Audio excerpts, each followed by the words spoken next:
อยู่ดงกลางดอนจิตอาวรณ์ต้องนอนหนาวสั่นชีวิตทหารนั้นต้องบักบั่นทนสู้ลมหนาวย้อนมารหาวีปีปี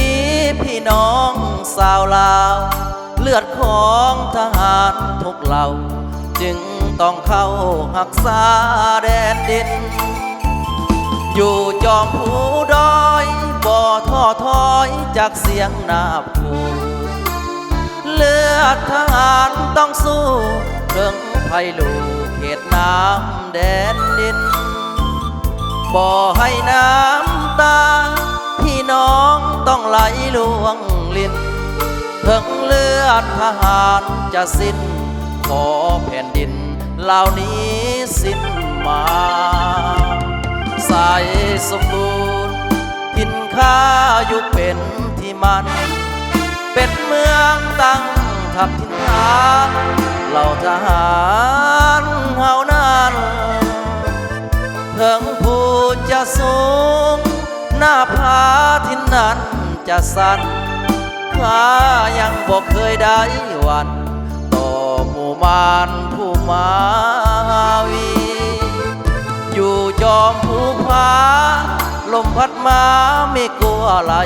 ผ่านลมฟ้าลมฝนหนาวปั่นหนาวยืนสั่นแทบสิ้นชีวีต้องทนยอมตายให้หลายสายสาดสติเพื่อพื้นดินลาวเฮานี้สิ้นศัตรูผู้ที่วาง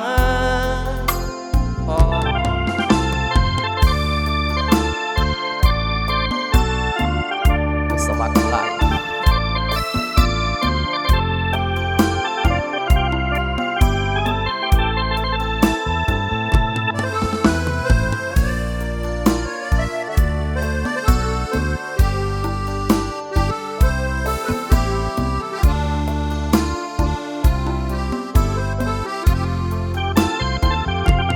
ใสสมบูรณ์ทินข้าอยู่เป็นที่มันเป็นเมืองตั้งทับทินฐานเหล่าทหารเฮานั้นเพิ่งผู้จะสูงหน้าผาทินนั้นจะสั่นข้ายังบอกเคยได้วันต่อหมู่มารผู้มาวี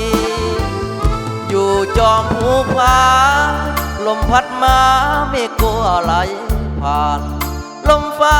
ลมฝนหนาวปั่นหนาวยืนสั่นแทบสิ้นชีวีต้องทนยอมตายให้หลายสายสาดสติเพื่อพื้นดินลาวเฮานี้สิ้นศัตรูผู้ที่วาง